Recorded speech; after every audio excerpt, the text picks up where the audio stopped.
Pagi Bapak dan Ibu, dewasa pria dan wanita. Kita mau belajar sekolah minggu pelajaran yang keempat dari buku kita tentang kasih. Kita belajar tentang mengasihi sesama manusia dari Roma 12 ayat 9 sampai 21. Ada ayat Alkitab yang bisa kita baca bersama-sama. Mari kita baca bersama-sama dengan bersuara ya. 2, 3. Hendaklah kasih itu jangan pura-pura. Jauhilah yang jahat dan lakukanlah yang baik.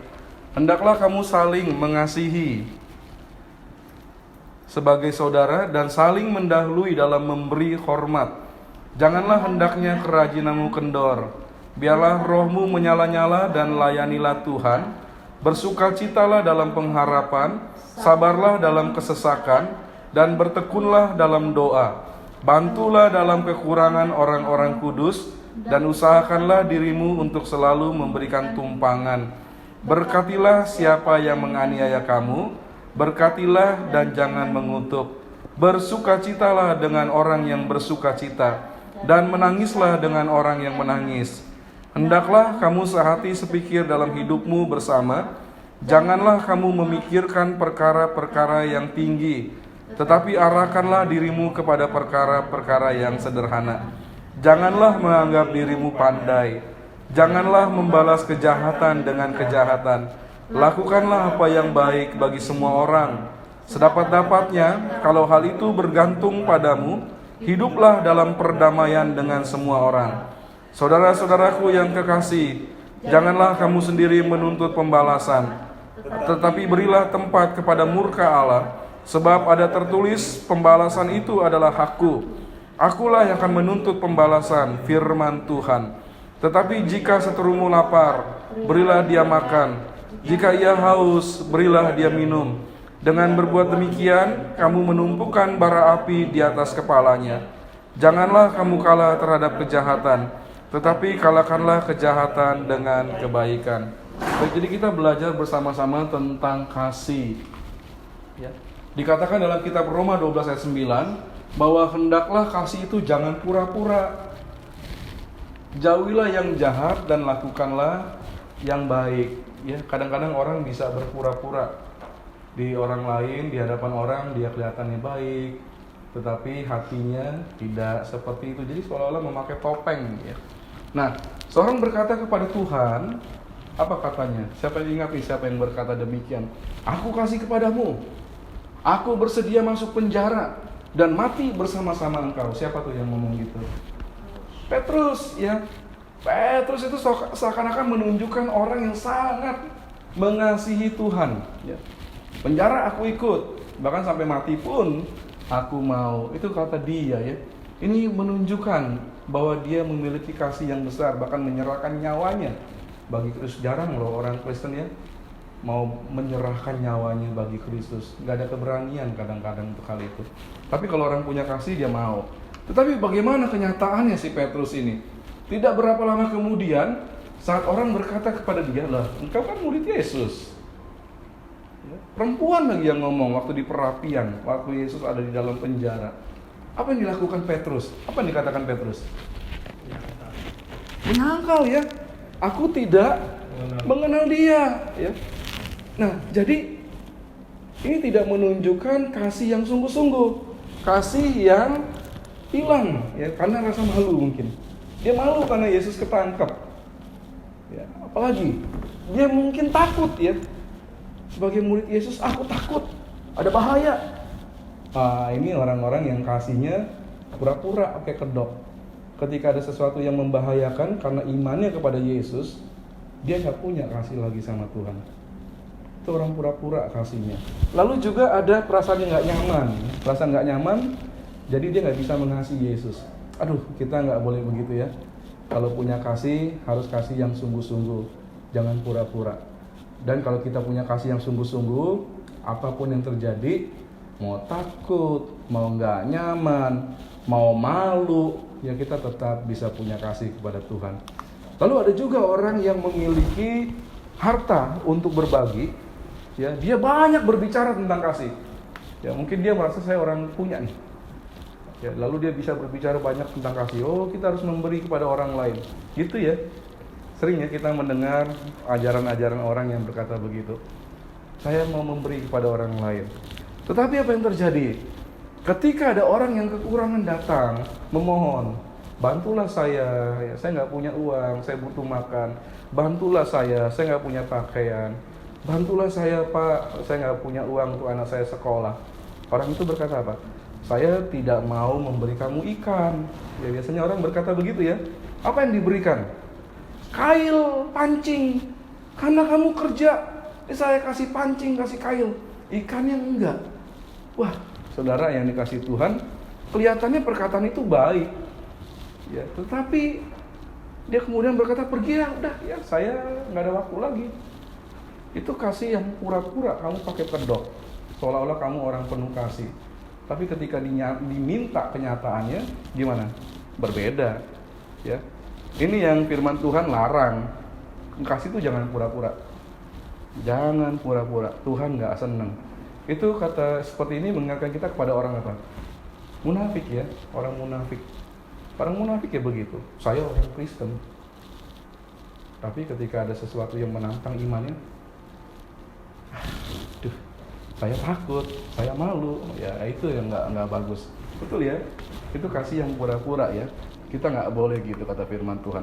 Apa yang Yesus katakan?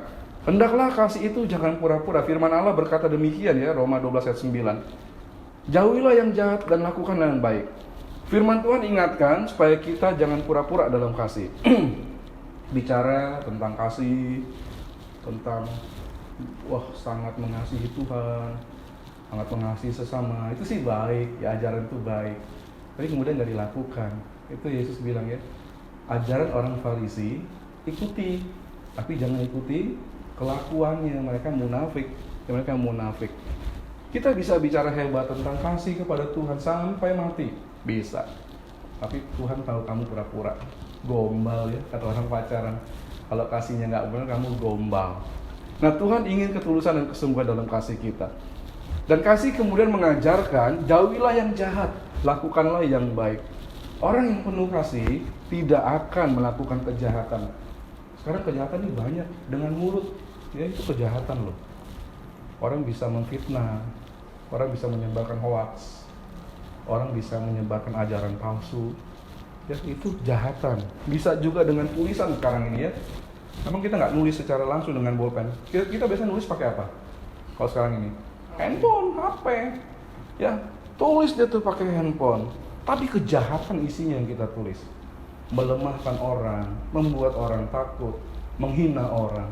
Nah itu kejahatan sebenarnya. Atau dengan perbuatannya ya, dengan perbuatannya langsung, itu jahat. Nah kasih nggak seperti itu. Kasih dikatakan apa oleh firman Tuhan? Jangan pura-pura, jauhilah yang jahat dan lakukanlah yang baik. Itu kasih ya, itu yang ayat 9. Lalu ayat 10 mengatakan, hendaklah kamu saling mengasihi sebagai saudara dan saling mendahului dalam memberi hormat. Waduh, ini agak sulit dilakukan. Kalau orang itu sudah merasa orang terkenal, orang hebat, jarang ya dia mau datang kepada orang yang lebih kecil lalu memberi hormat dulu. Selamat pagi. Pernah melihat orang seperti itu? Mungkin ada ya, mungkin ada. Tapi sulit juga orang-orang yang punya kedudukan atau punya kekayaan, kehebatan, kepandaian. Ini butuh kasih untuk melakukannya. Kasih mengatakan seperti itu. Nah, mengapa kita bisa mengasihi sesama? Karena firman Allah mengajarkan sesama itu saudaramu. Ini yang orang Yahudi sulit. Bagi mereka sesama itu adalah hanya orang-orang Yahudi aja. Ya. Tapi firman Allah ajarkan kepada mereka dan kepada kita, sesama itu semua manusia. Betul ya? Sesama itu semua manusia. Ya. Sesama itu bukan hanya orang Kristen aja. Kalau orang-orang kudus dalam Alkitab itu orang Kristen. Tapi kalau sesama itu semua manusia. Semua manusia, saya dan saudara perlu bisa mengasihi. Nah, kasih itu menghindari keegoisan. Egois itu rasa penting diri sendiri ya. Keegoisan itu bisa bersikap seperti saya merasa hebat. Ini harus saya lebih dulu, saya lebih utama. Betul ya, egois ya. Itu egois. Tapi kalau orang punya kasih, dia enggak. Apa yang dilakukan firman Tuhan mengatakan? Justru dia mendahului dalam apa? Memberi hormat ya. Itu orang yang punya kasih. Orang yang punya kasih nggak gila hormat, sekalipun dia hebat. Itu luar biasa firman Tuhan ya. Bisa nggak kita lakukan ini? Bisa, ya bisa. Lalu orang yang punya kasih itu dinasihatkan, janganlah kerajinanmu kendor. Wah ini ya, kalau penyanyi jalanan itu pakai kotak, ada semacam karetnya, kendor tak kenceng gitu ya. Wah itu nggak enak dengarnya kalau kendor gitu. Kerajinan yang kendor artinya udah nggak ketat lagi, nggak kuat lagi. Kalau orang yang punya kasih rajinnya terus ya sama Tuhan. Aduh capek nggak ke gereja, aduh ada masalah nggak mau ibadah, ya itu kerajinannya mulai kendor. Dan rohnya, kalau orang yang kasihnya mulai hilang itu redup. Itu sebabnya kalau orang kamu punya kasih, rohmu selalu nyala-nyala ya. Kalau kamu punya kasih, layanilah Tuhan.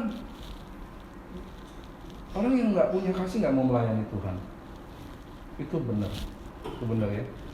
Saya yakin Bapak Ibu punya kasih semua ya, dan mau melayani Tuhan ya. Betul ya? Betul. Mau, betul. Lalu ayat 12, bersukacitalah dalam pengharapan. Orang kasih itu, orang yang punya kasih, pengharapannya itu besar. Saya mengasihi Tuhan, saya punya pengharapan hidup kekal dengan Tuhan. Saudara, orang yang mengasihi Tuhan, pengharapan saudara kepada Tuhan besar loh. Ya, Bapak Ibu punya pengharapan yang besar kepada Tuhan ya.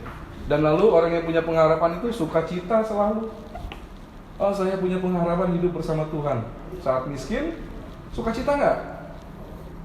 Kalau nggak punya uang, bisa sukacita nggak? Sulit tuh, tapi ya. Tapi kalau kita beriman kepada Tuhan dan punya kasih, kita bisa bersukacita karena kita punya pengharapan hidup saya dipelihara Tuhan. Dan bertekunlah dalam doa. Kasih kita kepada Tuhan membawa kita itu menjadi orang-orang yang tekun berdoa. Orang yang tidak tekun berdoa, dia nggak mengasihi Tuhan. Itu benar. Gimana saya bisa berdoa kalau saya nggak kasih sama dia? Gimana kita bisa berbicara kepada istri atau suami kita kalau kita nggak punya kasih sama dia? Bicaranya nggak enak sebentar-sebentar ya. Itu nggak bisa. Jadi kalau orang yang punya kasih, dia tekun berbicara kepada Allah. Itu yang harus kita ingat. Lalu ayat 13, ini bantulah dalam kekurangan orang-orang kudus. Nah ini orang-orang percaya, ini orang-orang kudus ya. Waktu itu banyak orang-orang percaya dalam kesusahan karena mereka ditindas. Dalam zaman Kaisar Nero, waktu Paulus hidup, penulis surat Roma ini, orang Kristen itu ditindas ya. Dan orang Kristen saat itu kebanyakan dari kaum budak, miskin-miskin. Mereka butuh bantuan. Bahkan jemaat pertama di Yerusalem pernah mengalami masa kelaparan. Hingga mereka tidak punya uang, tidak punya apa-apa. Siapa yang perlu membantu orang-orang itu? Siapa yang membantu gereja? Saya mau bertanya kepada saudara. Tugas utama siapa yang membantu gereja kalau gereja sedang susah atau gereja sedang kekurangan? Siapa yang harus membantu? Gereja, orang-orang percaya ya. Coba kalau gereja dibantu sama orang lain yang nggak percaya Yesus, yang malu siapa? Gereja. Loh kamu ini saudaramu loh, saudara seimanmu, sedang kekurangan kamu sanggup, tapi kok kamu nggak mau bantu? Gereja ini sedang membutuhkan.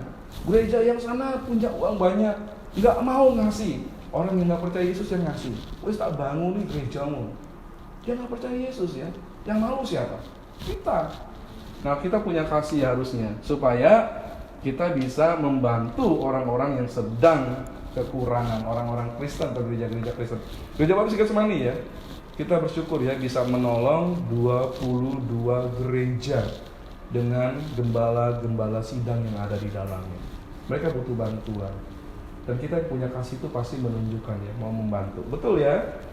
Lalu dikatakan juga, usahakanlah dirimu untuk selalu memberikan tumpangan. Waktu itu ada banyak orang Kristen ketika jadi Kristen, dia dibuang dari keluarganya. Saudara pernah nggak punya rumah? Mungkin pernah ya. Pernah ada yang ngontrak? Wah pernah ya. Pusing nggak kalau mikirin udah masa kontrak habis? Waduh, udah tinggal sebulan nih nggak punya uang, saya tinggal di mana? Ya. Nah, orang yang punya kasih itu terbuka rumahnya untuk memberi tumpangan kepada saudara-saudara seiman. Kami di rumah di Pastori Itu kalau ada orang datang, boleh nggak kami tinggal beberapa hari? Silakan. Ada orang yang nggak kita kenal, bukan orang percaya juga, berbulan-bulan tinggal sama kita. Ada orang yang percaya butuh bantuan karena dia perlu berobat ke rumah sakit yang terdekat di sini, di daerah Guntur, dia harus ke Cito. Tinggal bertahun-tahun, menumpang. Ditumpangi orang enak gak? Coba kalau saudara lagi jalan, yo Pak, gendong aku numpang. Enak gak? Berat, nggak enak ya. Tapi kita bisa bersuka cita karena kita punya kasih. Monggo silakan numpang. Dan tulus ya, nggak boleh pura-pura, tulus ya. Makan bersama di meja yang sama, bahkan bersama dengan nasi yang sama, nggak dipisah-pisahin tuh. Orang kita yang punya kasih begitu. Harusnya kita mampu ya, numpang. Orang numpang kasih. Nah, Roma 12:14. Siapa yang menganiaya kamu? Berkatilah dan jangan mengutuk. Wah, hidup ini ya, kalau orang punya kasih itu lebih senang memberkati daripada mengutuk. Lebih senang menyatakan hal-hal yang baik daripada caci maki. Itu orang Kristen yang punya kasih. Wah, susah Pak, orang itu kurang ajar terus, hati saya dibuat sakit terus. Bisa nggak saudara tetap memberkati? Kalau saudara punya kasih, saudara bisa. Ini kuncinya kasih ya, kasih. Kasih memampukan kita memberkati jauh lebih senang daripada kita mengutuki, sekalipun kita mengalami aniaya. Kemudian ini ayat 15 menarik loh. Orang punya kasih ini bisa nggak melakukan ini? Bersukacitalah dengan orang yang bersukacita. Ini berat loh. Coba bapak-bapak sama ibu-ibu ya, punya teman kerja. Mungkin bapak-bapak atau ibu-ibu masuk lebih dulu di dalam pekerjaan itu. Kemudian lebih baik dari orang itu, lebih tekun dari orang itu. Kemudian orang itu tetapi oleh pemilik perusahaan kita diberi jabatan yang kemudian jauh lebih tinggi dari kita, yang sudah lama, yang lebih baik. Gimana perasaannya?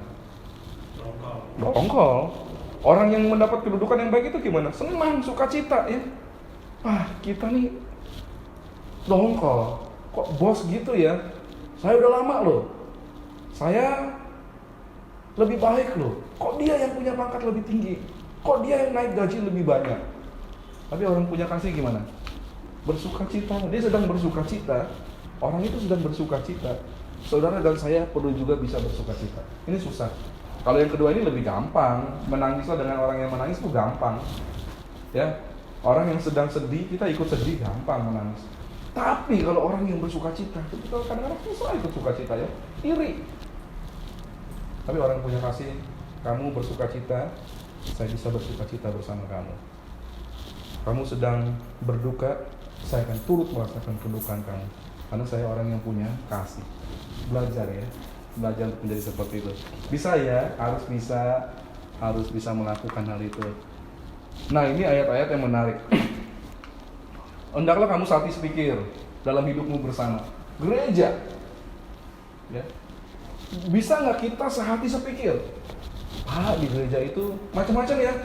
Iya. Kata orang kalau ada 100 orang, ada 100 apa? 100 pikiran. Ya, 100 pikiran, 100 pendapat, 100 macam-macam lagi ya. Tapi dia katakan harus sehati sepikir. Ya. Kasih bisa membawa kita tidak merasa lebih pandai, lebih kaya atau lebih terhormat dibanding orang lain. Sekalipun mungkin kita memang begitu ya. Sekalipun kita lebih pandai, lebih terhormat, lebih kaya dari dia. Tetapi karena kasih, kita tidak menganggap diri kita lebih. Bahkan kita bisa bersatu bersama dengan orang-orang yang ada di sekitar kita, di gereja kita. Itu harus dilakukan. Janganlah membalas kejahatan dengan kejahatan. Lakukanlah apa yang baik bagi semua orang. Kasih tidak memberikan tempat untuk pembalasan dendam. Ya, ingat, kalau saudara dan saya mengasihi, kita tidak punya tempat untuk menaruh balas dendam dalam hidup kita. Karena kita orang yang punya kasih. Dan kita mampu melakukan kebaikan sekalipun orang itu berbuat jahat. Memang sulit. Orang tuh nyusahin saudara terus. Ya. pengennya balas dendam. Kamu nyusahin saya. Mungkin kita nggak berani sama dia tindak langsung, tapi hati kita sudah menendam. Itu sudah menjadi kerugian buat kita. Itu sudah membuktikan bahwa kita nggak punya kasih.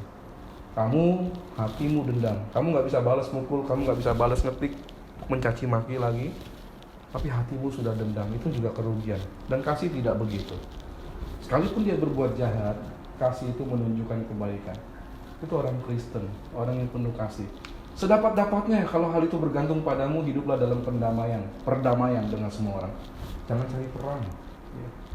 Orang yang punya kasih itu nggak senang berperang. Biarin aja. Kamu mau mengatakan apa, saya nggak akan berbuat jahat kepada kamu. Kamu mau bertindak apa, saya tidak mau bertindak jahat terhadap kamu. Ini kasih. Berdamai. Lalu carilah perdamaian ya. Kenapa sih kamu begitu sama saya? Jangan udah selesai juga kalau masih bisa sama saudara seiman ya, sama orang gereja. Kenapa sih kamu kok selalu memikirkan hal yang negatif dengan saya? Mengapa kamu selalu nggak suka sama saya? Saya minta maaf. Mari memperbaiki hubungan kita. Itu baik ya. Kasih. Itu kasih. Jangan kamu menutup pembalasan. Berilah tempat kepada murka Allah. Jadi orang yang punya kasih itu nggak mikirkan saya balas kamu. Juga nggak mengharapkan berdoa Tuhan, tolonglah petir kenain orang yang menyakiti hati saya. Jangan. Itu urusan Tuhan sama dia. Ya. Jangan pernah berdoa yang buruk untuk orang lain. Itu nggak bagus. Biarkan Tuhan aja, serahkan saja sama Tuhan. Ini maksud ayat tadi itu begitu ya. Tuhan diserah urusan kamu, ini urusan Tuhan. Saya nggak mau balas. Ya. Bahkan kalau kemudian diajarkan, kalau seterumu, musuhmu, orang yang memusuhmu itu lapar, kasih dia makan. Jadi jangan balas ya. Kalau dia haus, kasih dia minum. Dengan demikian kamu menumpukan bara api. Orang akan berpikir, kok bapak ini baik sama saya ya, saya jahat sama dia. Kok ibu ini tetap melakukan yang baik sama saya ya, padahal saya rugikan dia banyak. Wah, orang itu berpikir, oh orang Kristen itu punya kasih. Oh saudara seiman saya dalam gereja ini punya kasih. Sebab itu dia baik ya. Janganlah kamu kalah terhadap kejahatan, tetapi kalahkanlah kejahatan dengan kebaikan. Orang yang punya kasih itu gak mau kalah dijahati orang, gak mau dia terlalu berduka. Kemudian dia gak mau memikirkan apa yang harus saya lakukan jahat lagi buat dia. Kalau kita dilakukan kejahatan sama orang lain, kita mikirkan kebaikan. Jangan sakit hati ya. Jangan sampai tertekan dengan kejahatan orang. Lupakan aja, ya, lupakan.